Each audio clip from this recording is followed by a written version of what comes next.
has undergone all of these ascetic practices, he starts thinking, I'm not getting anywhere in this way.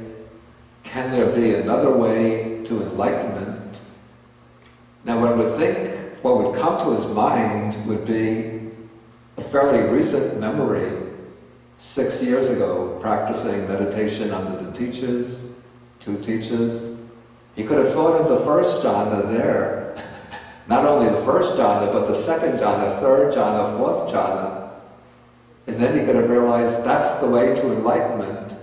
The mistake is just to go beyond the fourth jhana into the formless meditations, where you're in a state of very remote abstraction. And so why didn't he just recollect the experience under these 2 teachers and then take off from them, from those meditations, into the development of insight, and then see that as the way. Instead of going back to this childhood sort of chance experience of the first jhana. What is the answer? Excuse me? You have a good point. Yeah. Somebody has a, let's see who has an answer. Okay, Sudha.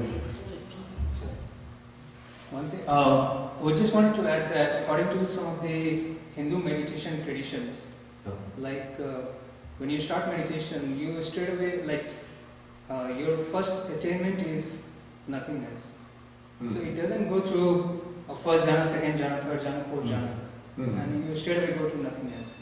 So the idea of that nothingness is not the same as the nothingness which you find on the Buddhist meditation stages.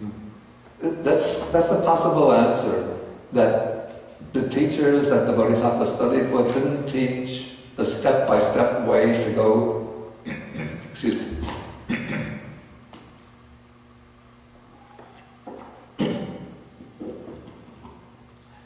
It's possible that they didn't teach the step-by-step process of going through each of the jhanas, then to the base of infinite space, base of infinite consciousness, then to the base of nothingness.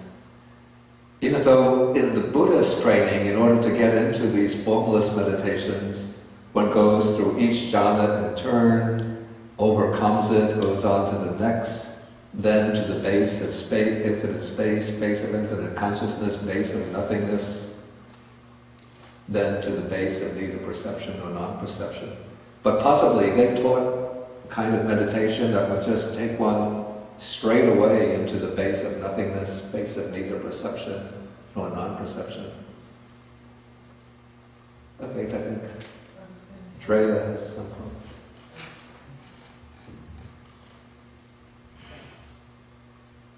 I was going to say, it also, the texts don't go into details of how each of the 2 teachers taught. I mean, they don't go into this great explanation.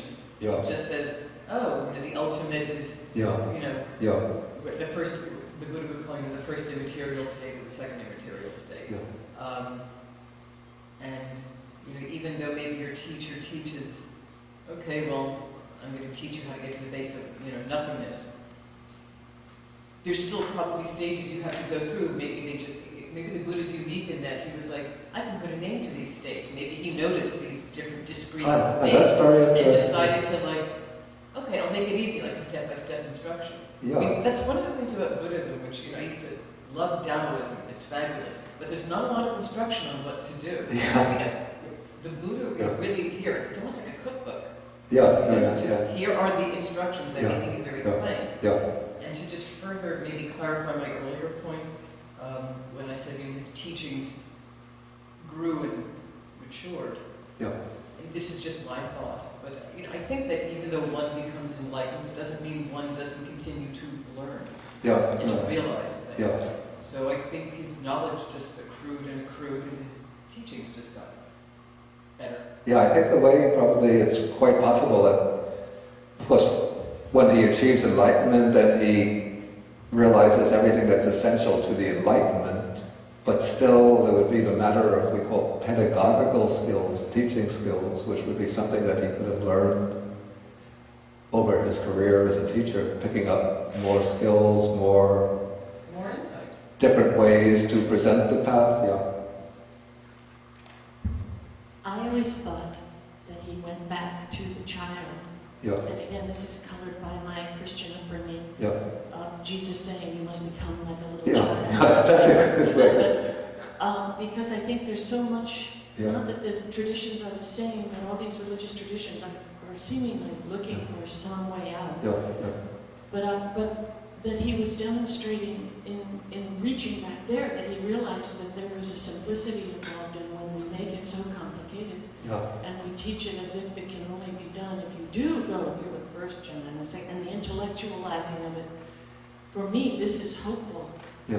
It creates the possibility that those of us, myself included, who aren't doing this extraordinarily extreme Yeah. mental seeking of information from all the texts and following them Yeah.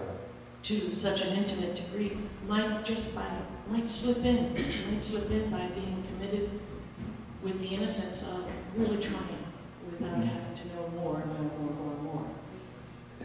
The child images are very valuable. I'm laughing because you say you go back to the innocence of the child, just starting with the child's mind. Innocence may not be But simplicity. I meant more simplicity. yeah, but I'm remembering days when I was living in Sri Lanka. Sometimes I would go into the city Colombo, and there was a monastery in Colombo where I would stay. It's called Vajirarama. And on Sundays they have the equivalent of a Sunday school. You know, the children come, but there, because it's warm, they hold the classes out in the courtyard. And I'm sitting in my room, and there's a class with these young boys and girls, might be 12, 13 years old. I'm doing some reading in my rooms. Then I hear, let's see how it goes. Vitaka vichara piti sukha chittas ekagatam pattamam jhanam. They're reciting the factors of the first jhana, then it goes vichara mattam piti sukha chittas ekagatam dutiyam jhanam. Just mental examination, joy, happiness, one-pointedness of mind, that's the second jhana.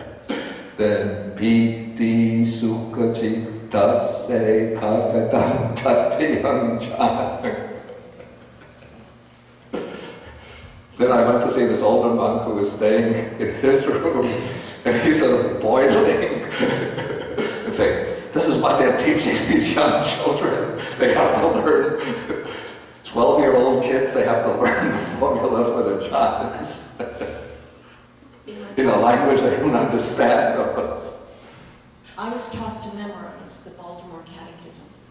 That's the same thing you're saying. It's how we teach a tradition can destroy it for the individual who is being forced to learn it. And when we make it methodical, memorizable, etc., and we're not teaching it from some understanding in heart, it's very easy to turn away from. So, Buddha didn't have anybody making him sit there and recite that. He was sitting under a tree looking at some ants. But also generations of monks have recited them. But there were other things that were devised for teaching little girls, young girls, boys and girls. Somebody else had some. Your name again was? Abra.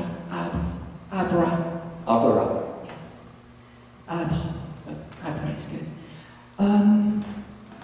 Could it be that with these couple of suttas that we've looked at, that the teaching is about not following a particular defined path of someone else, but to constantly, it seems, to come back to oneself and to look for the real path, I guess. Like the other two teachers that he eventually leaves behind, and constantly going back and looking for himself And then with the child going back to his youth experience, again it's going back inside for what was real to him, and go from that. So it seems that all along is about abandoning the teaching, that is taking the teaching and then abandoning it and going back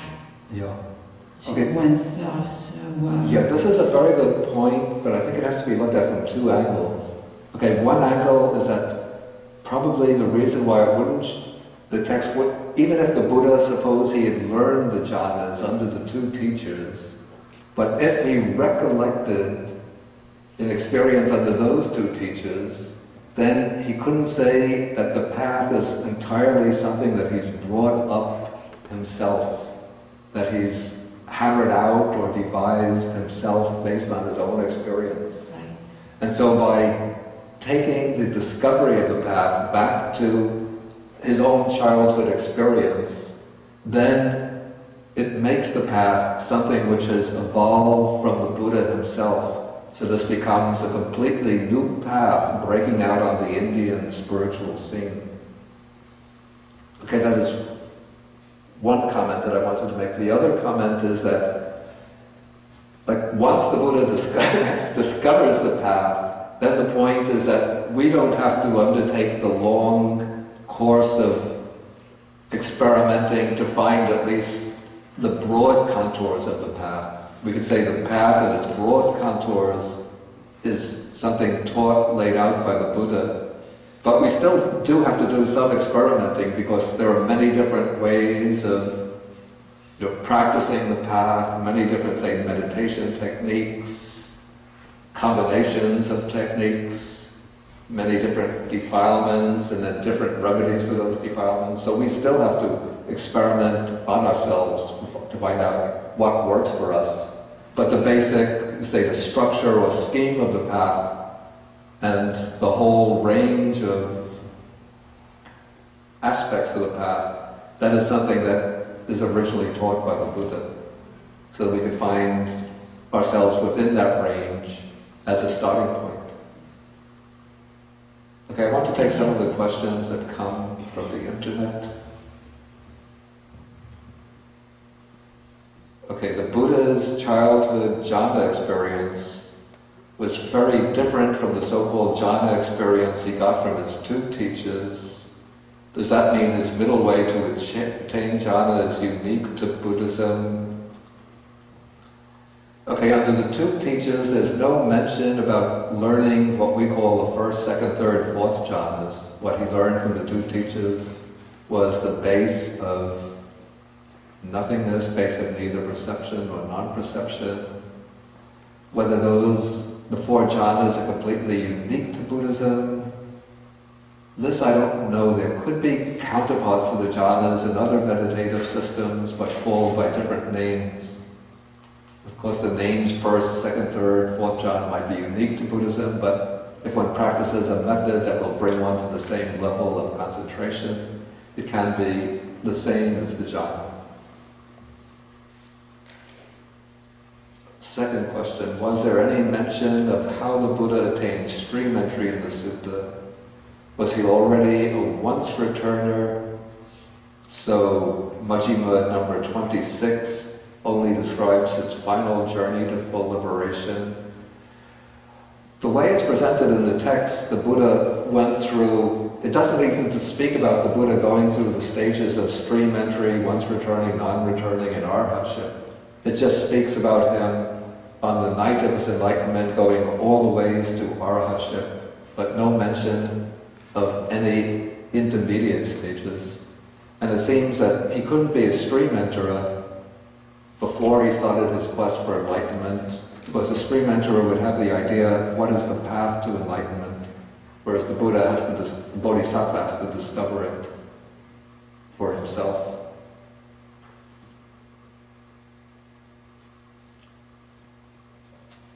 Okay, there are some meditation teachers who warn students about becoming attached to the joy of jhana, especially teachers of the dry insight schools. Isn't this contradicted by Majjhima Nikaya number 36?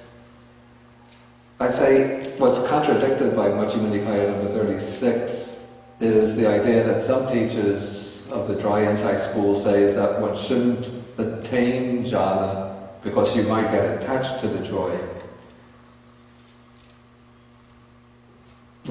This gets to be a little complicated. Let me see if I can deal with the other questions quickly first. When do true disenchantment and dispassion arise? What are their causes? Is deep meditation required? It seems that all ascetics already feel that even if they feel this, even if they are not on the right path to Nibbana. Okay, true, what's called disenchantment and dispassion are said to arise in the true deep sense out of deep insight. So the knowledge and vision of things as they truly are is the cause for the arising of disenchantment and dispassion.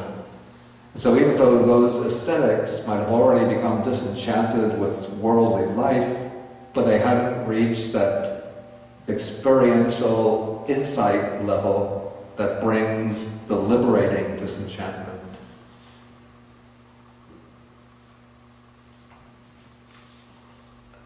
Okay, there is a New Age trend to say that all religions are basically practicing the same thing.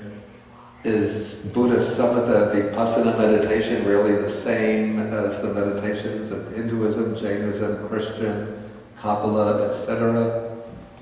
Again, this gets to be a rather big question. It's almost a question that needs a little bit like a lecture to handle. So I'll just pass over this one and come back to this one also. It's a little complicated. This is about attachment to the joy of jhana. Okay, what I would say is that there are different paths of practice within the Buddhist fold. So some paths emphasize going directly into insight, others emphasize the path of jhana. The way the Buddha presents his own discovery of the path, it includes the jhanas up to the fourth jhana. And the way I see it is because for the Buddha to achieve full enlightenment as a Buddha, he has to achieve at least the three knowledges: the recollection of past lives, the divine eye by which he sees how beings pass away and take rebirth according to their karma, and then he has to reach full arhatship through the elimination of the asanas.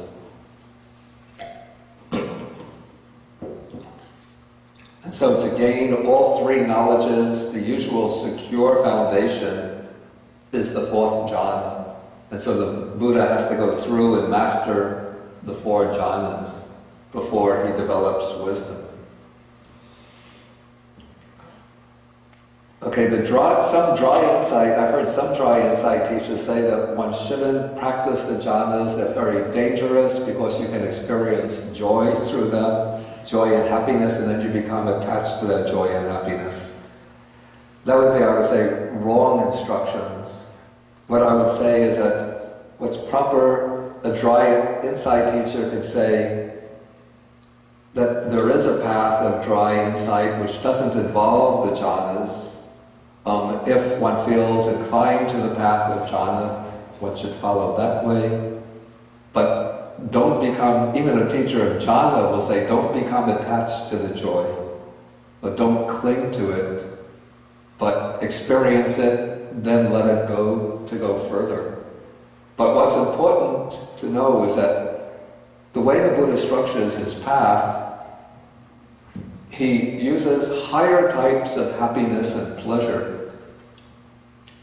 as an inducement to overcome grosser types of happiness and pleasure. And so normally we find happiness and pleasure in sense enjoyments. And so the Buddha will use the happiness of the jhana, even the happiness of lower levels of meditation, as a way to help us overcome the attachment to sensual enjoyment. Then suppose somebody achieves the first jhana, then the Buddha will say the pleasure and happiness of the first jhana is relatively gross. Abandon it and go on to the second jhana. And in this way, he'll lead them through third jhana, fourth jhana, even to the formless meditations. Then at some point he'll say, even the pleasure of samadhi is gross, the pleasure of insight is better, superior. And then he'll teach how to overcome the jhanas through the practice of insight. Until finally, at the last stage, he'll say, even the pleasure of insight is gross, the pleasure or happiness of nibbana is superior. Then when the person achieves nibbana, then they'll know for themselves that there's no happiness or pleasure superior to that. Okay, so that's the way I could understand the relation. And also what is true, at least from my experience with dry insight meditation, is that it also gives rise to very intense joy and happiness. It's not, though they use the word dry, but it brings a lot of, when the mind really gets well concentrated through insight, it brings a lot of happiness and joy. But then if one becomes attached to that joy of insight, then one starts to come down. And so in order to progress further, even on the path of insight, one has to let go of one's attachment to the joy. And as one lets go of each level of attachment to joy, it brings deeper, fuller, more satisfying levels of joy. Okay, I think we'll take one question. How does no self fit in? Say the question. How does no self fit into this? How did no self fit into this?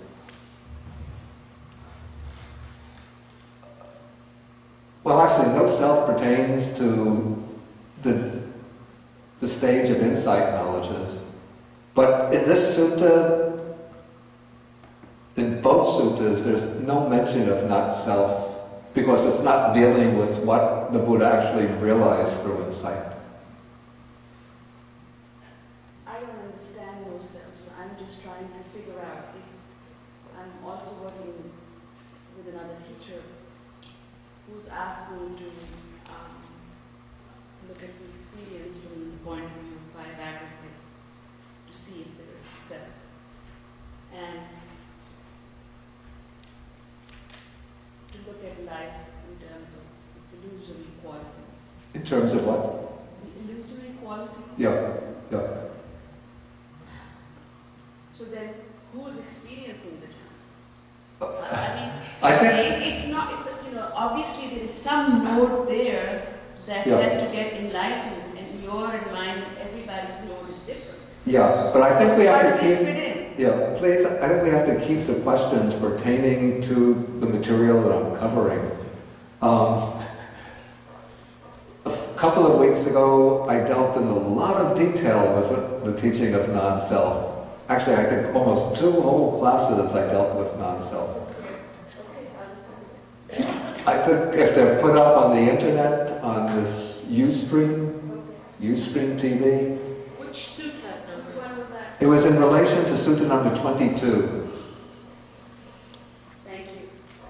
Not the first class on that. It could have been the second and the third classes.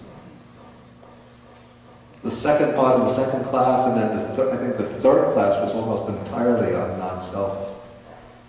Okay, thank you. I appreciate it. If we come to, in fact, we'll come to non-self when I take Sutta number 28, then you get another chance.